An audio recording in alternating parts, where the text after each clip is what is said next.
Welcome back to my channel. सत्रबोध का episode 84 है आज। और आज हम लोग बात करेंगे ईरान में चल रहे कन्फ्लिक्ट के बारे में।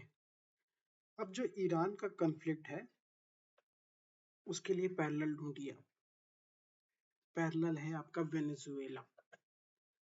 पैरेलल है आपका वो क्या देश है यार, इब्राहिम ट्रेोरे, जहाँ का वो है राष्ट्रपति इस समय।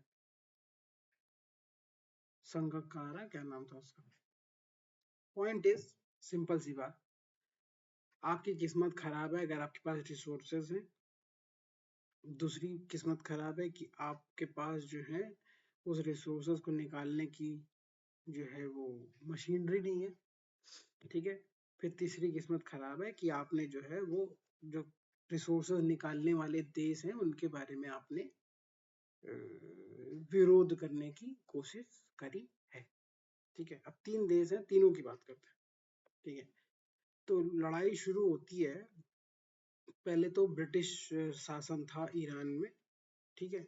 उनका प्रोटेक्टोरेट टाइप का वो नाटक रहता है, तो वो वहां पे था।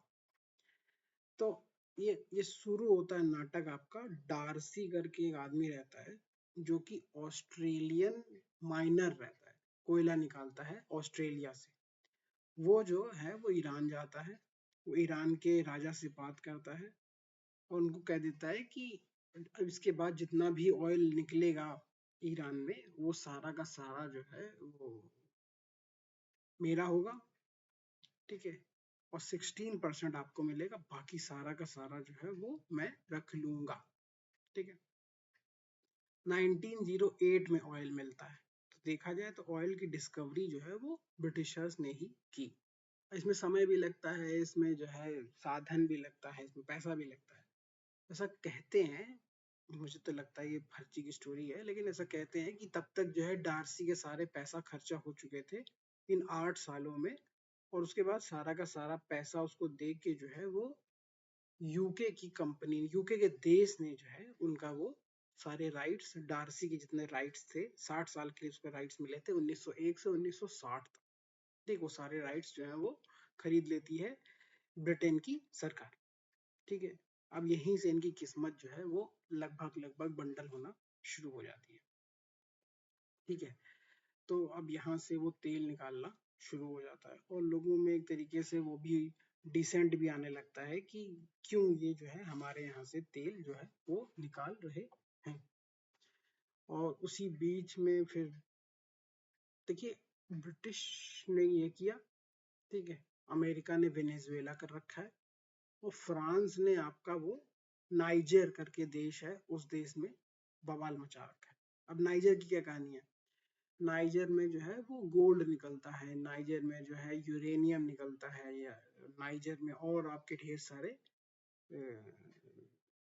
मिनरल्स निकलते हैं। ठीक है। तीन देश, तीन कहानियां, सेम कहानी सुनाने के लिए सेम कहानी। ठीक है। एक फ्रांस, एक ब्रिटेन, एक अमेरिका।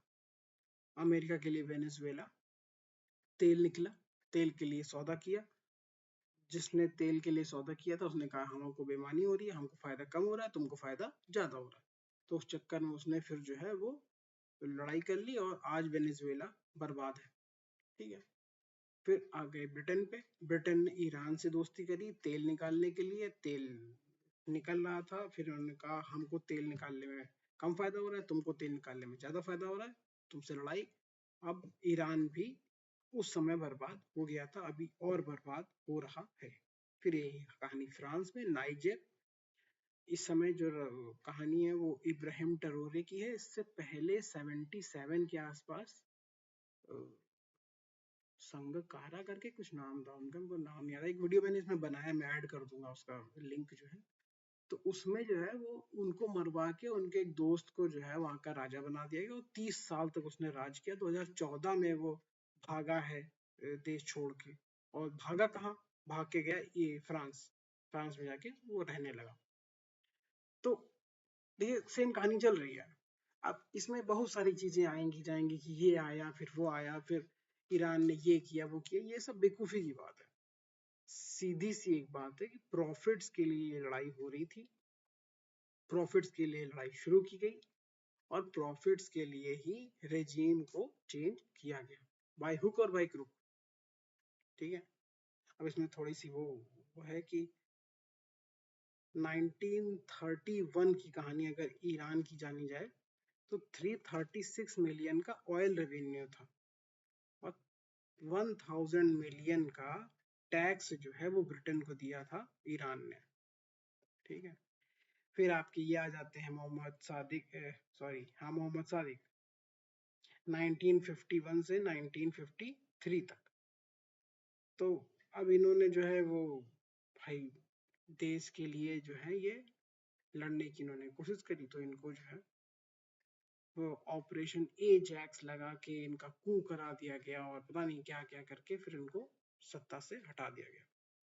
इसके बाद आता है 1953 से 1977 तक रजा शाह पहलवी। ठीक है, तो ये ढेर सारा तेल देता है आपके ये ब्रिटेन को और अमेरिका को। उस तेल से ये लोग जो है आराम से अपनी सत्ता चलाते रहते हैं, पैसा कमाते रहते हैं। जब तक ये लोग पैसा कमा रहे हैं तब तक कोई दिक्कत नहीं है। फिर एंट्री होती है खुमैनी की।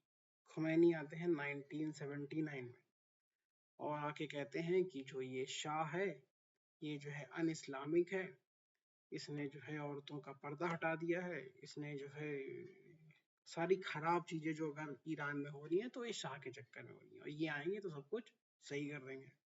ठीक है, मैं इसके बारे में कहना चाहता हूँ कि इससे पहले तक ईरान में हॉस्पिटल्स, डॉक्टर्स, यूनिवर्सिटीज आ चुकी थी और एक तरीके से तब्दीली, अगर पाकिस्तान के शब्द में कहा जाए तो तब्दीली जो है वो आ गई थी और एक अच्छी चीजों की तरफ ईरान बढ़ रहा था। बट मुश्किल क्या होती है ना, जब आप स्टार्ट कर रहे होते हो तो बहुत ही ज्यादा दिक्कतें आती हैं ना, टीथिंग प्रॉब्लम्स और ये सब।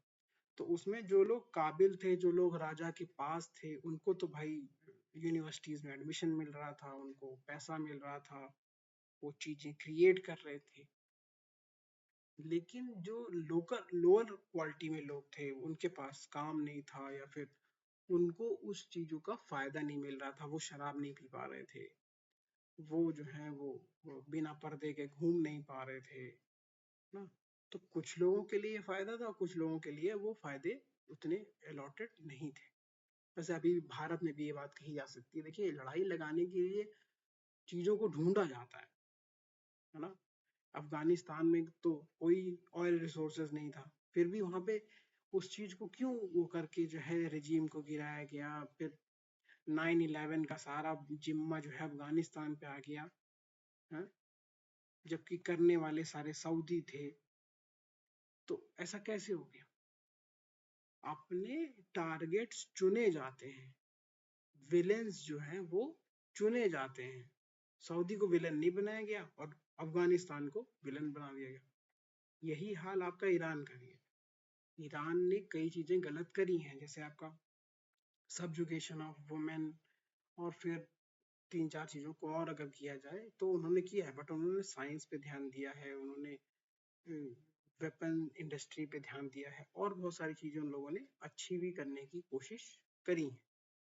बट वो सब खराब करके आज फिर ईरान पे हमला कर दिया गया और आज का ईरान का हमला एक नीतिबद्ध तरीके से किया जा रहा है। पहले नाइजीरिया पे हमला किया गया, ठीक है, थोड़ा ही किया गया बट किया गया। ठीक है, 4 5 10 मिसाइलें गिराई गई। फिर आपकी वेनेजुएला पे मिसाइलें गिराई गई, नहीं गिराई गई तो आपको उसी को उठा ले गए, क्या नाम है, मदुरो को ही उठा ले गए।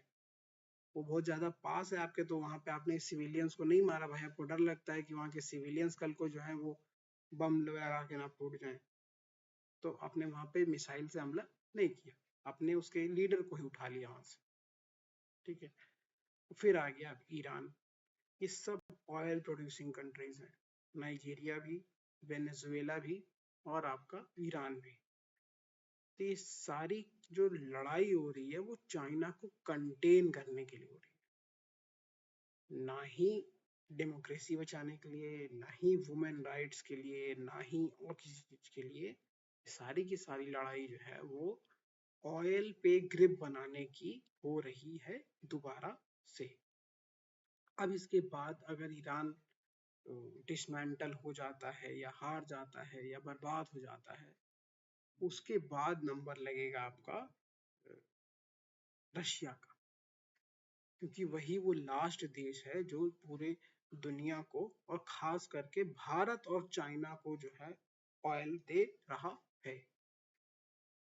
तो वहां से जो ऑयल आ रहा है वो जब चोक हो जाएगा, तब भारत और चाइना के पास या तो मिलिट्री रिस्पॉन्स का एक ऑप्शन रह जाएगा, या फिर आपको वहीं से तेल खरीदना पड़ेगा जहां से अमेरिका बताएगा, और उसी करेंसी में खरीदना पड़ेगा जिसमें अमेरिका बताएगा, जिसमें वेनेजुएला और ईरान दोनों ही चाइनीज करेंसी में चाइना को तेल बेच रहे थे। तो सारी लड़ाई जो है वो पेट्रो डॉलर की ही इस समय चल रही है। इसमें कहीं भी डिक्टेटरशिप नहीं है, इसमें कहीं भी और कोई कारण नहीं है, सिर्फ और सिर्फ स्ट्रैटेजिक कारण है। स्ट्रैटेजिकली ये लड़ाई डिसाइडेड थी पहले से, और क्योंकि मिलिट्री सुपीरियोरिटी जो है वो अमेरिका की बाकी देशों से बहुत ज़्यादा है, चाहे आप प्लेन्स को काउंट कर लो, चाहे आप टैंक्स को काउंट कर लो, चाहे आप मिलिट्री बजट को काउंट कर लो, तो इस तरीके से उन्होंने तीन देशों को बर्बाद कर दिया है। देखना यह है कि ईरान के बाद किसका नंबर लगेगा। ईरान हालांकि देखा जाए तो वेनेजुएला तो तुरंत ही कैपिटुलेट कर गया, एकदम सरेंडर कर गया, बट ईरान ने आज 4-10 दिनों में काफी बैकफायर किया है, फेवर रिटर्न्स किए हैं बाकी देशों के लिए। तो देखना होगा कि इसके बाद जो है किस देश का नंबर लगता है। Thank you.